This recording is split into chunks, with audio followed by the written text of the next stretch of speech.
ശബരിമലയിൽ പുതിയ അടുത്ത മണ്ഡലകാലത്തിന് തുടക്കമായിരിക്കുകയാണ്. വലിയ തിരക്കാണ് അനുഭവപ്പെടുന്നത്. അതിനിടയിലാണ് ശബരിമല സ്വർണ്ണക്കൊള്ളയുമായി ബന്ധപ്പെട്ടുകൊണ്ട് സന്നിധാനത്ത് ശാസ്ത്രീയ പരിശോധന നടക്കുന്നത്. SP ശശിധരന്റെ നേതൃത്വത്തിലുള്ള സംഘം സന്നിധാനത്തെത്തി പരിശോധിക്കുകയാണ്. സാമ്പിൾ പരിശോധിക്കാനായി കട്ടിളപ്പാളികൾ ഇളക്കുകയാണ്. നിലവിൽ കണ്ണൻ നായർ സന്നിധാനത്ത് നിന്നുണ്ട്. ന്യൂസ് ഡെസ്കിൽ EV ഉണ്ണികൃഷ്ണനും ചേരും. ആദ്യം കണ്ണനിലേക്കാണ്. കണ്ണൻ, ഇപ്പോൾ എങ്ങനെയാണ് പരിശോധന തുടരുന്നത്? ഏതൊക്കെ തരത്തിൽ പരിശോധിക്കാനാണ്? ശാസ്ത്രീയ പരിശോധന എന്ന് പറയുമ്പോൾ ഏതൊക്കെ തരത്തിലാണ് SIT നീങ്ങുന്നത്? ശബരിമല ശ്രീകോവിലിന്റെ അയ്യപ്പന്റെ ചരിത്രം ആലേഖനം ചെയ്ത ഒരു സ്വർണ്ണപ്പാളിയുണ്ട്. ഒപ്പം തന്നെ ആ 4 തൂണുകളിൽ പഴയ 98-ൽ വിജയ് മല്യ നൽകിയ സ്വർണ്ണപ്പാളിയുണ്ട്. അത് 24 ക്യാരറ്റ് സ്വർണ്ണപ്പാളിയാണ്. ആ പാളിയുടെ ഒരു പരിശോധനയുണ്ട്. അതിന്റെ പ്യൂരിറ്റി എത്രയാണ് എന്ന് പരിശോധിക്കുന്നുണ്ട്. തന്നെ കഴിഞ്ഞ ദിവസങ്ങളിൽ ഉണ്ണികൃഷ്ണൻ പോറ്റി കൊണ്ടുവന്ന സ്വർണ്ണപ്പാളിയുടെ ദ്വാരപാലക ശില്പം, അതുപോലെ തന്നെ കട്ടളപ്പാളി അടക്കമുള്ളവയുടെ പരിശോധനകൾ നടത്തുന്നുണ്ട്. അവ രണ്ടും പരിശോധിച്ച് ഈ സ്വർണ്ണങ്ങൾ തമ്മിലുള്ള വ്യത്യാസം കണ്ടെത്തുക എന്നുള്ളതാണ് ഏറ്റവും പ്രധാനപ്പെട്ട കാര്യം. അതിനുവേണ്ടിയുള്ള നടപടിയാണ് ആരംഭിച്ചിരിക്കുന്നത്. 1 മണിയോടുകൂടി തന്നെ പ്രത്യേക അന്വേഷണ സംഘം SP ശശിധരന്റെ നേതൃത്വത്തിലുള്ള പ്രത്യേക അന്വേഷണ സംഘം സന്നിധാനത്തേക്ക് എത്തി. അതിനുശേഷം ശില്പിയായിട്ടുള്ള അനന്തിന്റെ നേതൃത്വത്തിലുള്ള സംഘമാണിപ്പോൾ ഓരോ സ്വർണ്ണപ്പാളികളും അഴിച്ച് മാറ്റിക്കൊണ്ടിരിക്കുന്നത്. ആദ്യം അഴിച്ചു മാറ്റിയത് ശ്രീകോവിലിന്റെ ഇടതുവശത്തെ ഏറ്റവും പുറകിലത്തെ തൂണിൽ പാകിയിരുന്ന സ്വർണ്ണപ്പാളിയാണ്. അത് അഴിച്ചു മാറ്റി അതിന്റെ ഭാരം അടക്കമുള്ള കാര്യങ്ങൾ പരിശോധിച്ചു. അതിനുശേഷം അതിന്റെ സ്വർണത്തിന്റെ ഒരു പ്യൂരിറ്റി അടക്കമുള്ള കാര്യങ്ങൾ ഇപ്പോൾ മറുഭാഗത്ത് വെച്ച് പരിശോധിച്ചുകൊണ്ടിരിക്കുകയാണ്. അതിന് ഒപ്പം തന്നെ ഇപ്പോൾ ഈ കട്ടളപ്പാളികൾ ഇളക്കിയത് പരിശോധിക്കുന്ന നടപടിയാണ് മുന്നോട്ട് പോയിക്കൊണ്ടിരിക്കുന്നത്. നിലവിൽ ഈ സ്വർണത്തിന്റെ തൂക്കം, അതുപോലെ തന്നെ ഈ പാളികളുടെ തൂക്കം അടക്കമുള്ള കാര്യം പരിശോധിക്കുക എന്നുള്ളതാണ് ഏറ്റവും പ്രധാനപ്പെട്ട കാര്യം. ഈ സ്വർണത്തിന്റെ നിലവാരം പരിശോധിക്കുന്നതിന് വേണ്ടിയുള്ള ഉദ്യോഗസ്ഥരടക്കം ഇന്നലെ തന്നെ സന്നിധാനത്തേക്ക് എത്തിയിരുന്നു. അവരുടെ നേതൃത്വത്തിലാണ് ഇപ്പോൾ പരിശോധന നടത്തിക്കൊണ്ടിരിക്കുന്നത്. ദേവസ്വം സ്പെഷ്യൽ കമ്മീഷണർ അടക്കമുള്ള ഇപ്പോൾ സ്ഥലത്ത് നിന്ന് ആ കാര്യങ്ങൾ നിരീക്ഷിച്ചുകൊണ്ടിരിക്കുകയാണ്. അതായത് ഹൈക്കോടതിയുടെ ഒരു നിരീക്ഷണത്തിന്റെ കൂടി അടിസ്ഥാനത്തിൽ കൂടിയാണ് ഇപ്പോൾ ഇത്തരത്തിലുള്ള കാര്യങ്ങൾ നടന്നുകൊണ്ടിരിക്കുന്നതെന്ന് നമുക്ക് പറയുവാൻ സാധിക്കും. നിലവിൽ ഇപ്പോൾ കട്ടളപ്പാളി ഇപ്പോൾ ഒരു ഭാഗം ഇളക്കി മാറ്റിയിരിക്കുന്നു. അതുപോലെ തന്നെ നേരത്തെ 98-ൽ സ്ഥാപിച്ച ഈ തൂണുകളുടെ തൂണുകൾ സ്ഥാപിച്ചിരുന്ന സ്വർണ്ണപ്പാളികൾ ഇളക്കി മാറ്റിയിരിക്കുന്നു. ആ 2 കാര്യങ്ങൾ ചെയ്തിരിക്കുന്നു. ഇത് 1 മണിക്കാണ് ആരംഭിച്ചത്. 3 മണിക്കുള്ളിൽ നടപടികൾ പൂർത്തിയാക്കുമെന്നായിരുന്നു ഇന്നലെ പറഞ്ഞിരുന്നത്. പക്ഷേ ഇന്ന് രാവിലെ തന്ത്രിയോട് സംസാരിച്ച സമയത്ത് ഒരു സമയക്രമത്തെക്കുറിച്ച് തന്ത്രി പറഞ്ഞിട്ടില്ല. ഈ പാളികൾ അഴിച്ച് പരിശോധിക്കാനുള്ള അനുമതി നൽകിയിരിക്കുന്നത്. ഇതിന് എത്രത്തോളം സമയം വേണ്ടി വരും? പക്ഷേ ഇന്ന് രാവിലെ തന്ത്രിയോട് സംസാരിച്ച സമയത്ത് ഒരു സമയക്രമത്തെക്കുറിച്ച് തന്ത്രി പറഞ്ഞിട്ടില്ല. ഈ പാളികൾ അഴിച്ച് പരിശോധിക്കാനുള്ള അനുമതി നൽകിയിരിക്കുന്നത്. ഇതിന് എത്രത്തോളം സമയം വേണ്ടിവരും എന്നുള്ള കാര്യത്തിൽ ഒരു സാങ്കേതിക പരിജ്ഞാനം തനിക്കില്ല. അതുകൊണ്ട് തന്നെ ഒരു കാരണവശാലും ഇത്തരത്തിൽ ഒരു സമയക്രമം താൻ പറഞ്ഞിട്ടില്ല എന്നുള്ളതാണ് ഇപ്പോൾ തന്ത്രി അറിയിച്ചിട്ടുള്ളത്. തന്നെയാണ് ഇപ്പോൾ പരിശോധന തുടരുകയാണ്. അയ്യപ്പന്റെ സ്വർണം കട്ടതാരാണത്?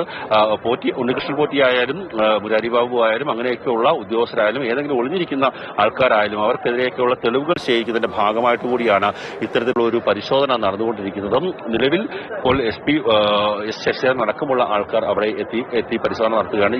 ഇപ്പോൾ അഴിച്ചെടുത്ത പാളികൾ അന്വേഷണ സംഘം ഏതെങ്കിലും കേന്ദ്രത്തിലേക്ക് മാറ്റി വിശദമായിട്ടുള്ള പരിശോധന നടത്തുമോ എന്നതും നമുക്ക് കാത്തിരുന്ന് കാണണം. ഇന്നലെ മുതൽ തന്നെ ഈ SIT സംഘം സന്നിധാനത്ത് ഉണ്ട്. ആ സംഘം അവിടെ ഇന്നലെ വൈകിട്ടൊക്കെ തന്നെ നമുക്ക് കാണാൻ സാധിച്ചു. അവരവിടുത്തെ സ്ഥല നിരീക്ഷണവും. കണ്ണൻ നായരാണ് സന്നിധാനത്ത് നിന്ന് വിവരങ്ങൾ നൽകുന്നത്. അവിടെ നിന്നുള്ള തത്സമയ ദൃശ്യങ്ങളാണ് നമ്മൾ കാണുന്നത്. ഇപ്പോൾ SIT സംഘത്തിന്റെ പരിശോധന അവിടെ നടന്നുകൊണ്ടിരിക്കുകയാണ്. അവർ ശാസ്ത്രീയ പരിശോധന നടക്കുന്നു. ഈ കട്ടിളപ്പാളി, ഒപ്പം തന്നെ ദ്വാരപാലക ശില്പങ്ങൾ, ഇവയൊക്കെ പരിശോധിക്കുകയാണ്. പോറ്റി കൊണ്ടുവന്ന എല്ലാ സാമ്പിളുകളുടെയും പരിശോധനയാണ് നടക്കുന്നത്. ന്യൂസ് ഡെസ്കിൽ നിന്നും EV ഉണ്ണികൃഷ്ണൻ കൂടി ചേരുന്നുണ്ട്. ഉണ്ണിയേട്ട, അതായത് പുതിയൊരു മണ്ഡലകാലത്തിലേക്ക് കിടക്കുന്നു. വലിയ തിരക്കാണ് സന്നിധാനത്ത് അനുഭവപ്പെടുന്നത്. ഇപ്പോൾ തന്നെ അതായത് വെർച്വൽ ക്യൂ ബുക്കിംഗ് വരെ നിർത്തിവെച്ചിരിക്കുകയാണ്. അതിനിടയിലാണ് ഇത്രയും വലിയൊരു കൊള്ളയെ ബന്ധപ്പെട്ടുള്ള കാര്യങ്ങൾ അന്വേഷിക്കേണ്ടി വരുന്നത്. ഇപ്പോഴിതാ അവിടെയുള്ള ഓരോന്നും നമ്മൾ നേരത്തെ ദൃശ്യങ്ങളിൽ കണ്ടു. ദ്വാരപാലക ശില്പങ്ങൾ, ഒപ്പം തന്നെ കട്ടിളപ്പാളി, ഇതൊക്കെ ഓരോന്നും പരിശോധിച്ചറിയേണ്ടുന്നൊരു അവസ്ഥയിലേക്ക് SIT എത്തിച്ചേരുകയാണ്. SITന്റെ സമയവും കഴിയാൻ പോകുന്നു. മണ്ഡലകാലം തുടങ്ങുമ്പോൾ ഒരു ഭാഗത്ത് തീർത്ഥാടകർ എത്തിക്കൊണ്ടിരിക്കുന്നു, മറുഭാഗത്ത് ശബരിമലയിലെ സ്വർണ്ണക്കൊള്ള. നമ്മുടെയൊക്കെ ജീവിതാനുഭവത്തിൽ ഇപ്പോൾ ഏറ്റവും ആദ്യം കണ്ട വലിയ ഒരു സ്വർണ്ണക്കൊള്ള ക്ഷേത്രത്തിൽ നടക്കുന്ന സ്വർണ്ണക്കൊള്ളയുടെ അന്വേഷണം നടക്കുന്നു.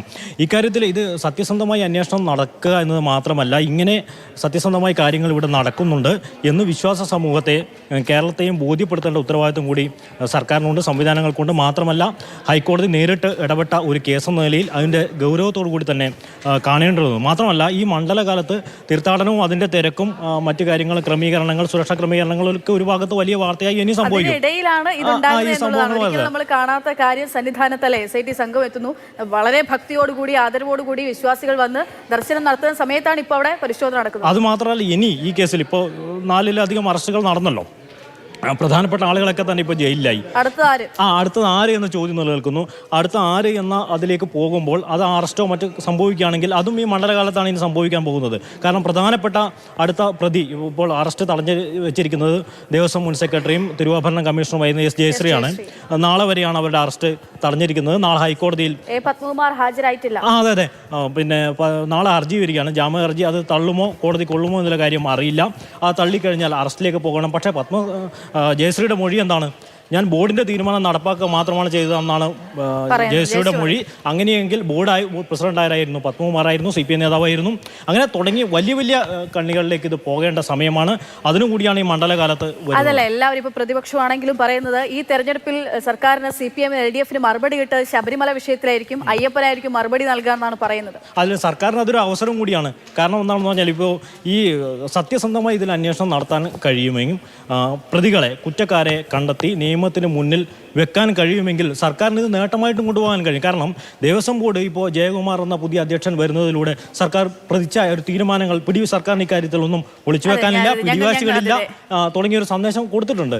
വിശ്വാസികൾക്ക് തന്നെയാണത്, അവരുടെ കാര്യങ്ങൾ തന്നെയാണ് അവിടെ നടക്കേണ്ടത് എന്ന ഒരു മെസ്സേജ് കൊടുക്കാൻ സർക്കാർ ഉദ്ദേശിക്കുന്നുണ്ട്. അങ്ങനെ നല്ല റിസൾട്ടിലേക്ക് എത്തിക്കാനും സർക്കാർ ശ്രമിച്ചാൽ നടക്കും. സർക്കാരിന് പോസിറ്റീവ് റിസൾട്ട് ഉണ്ടാവും. ശരി, എന്തായാലും ഇപ്പോൾ പരിശോധന അത് തുടർന്നുകൊണ്ടിരിക്കുകയാണ്. സന്നിധാനത്ത് പരിശോധന നടക്കുന്നു. ഒപ്പം തന്നെ ഇനി അടുത്ത അറസ്റ്റ് ആരുടെ എന്നുള്ളതാണ് SITയെ സംബന്ധിച്ചിടത്തോളം അവരുടെ സമയപരിധി അത് അവസാനിക്കാൻ പോവുകയാണ്. അപ്പോൾ വളരെ പെട്ടെന്ന് അടുത്ത നീക്കത്തിലേക്ക് കടക്കുക കൂടി ചെയ്യേണ്ടതുണ്ട്.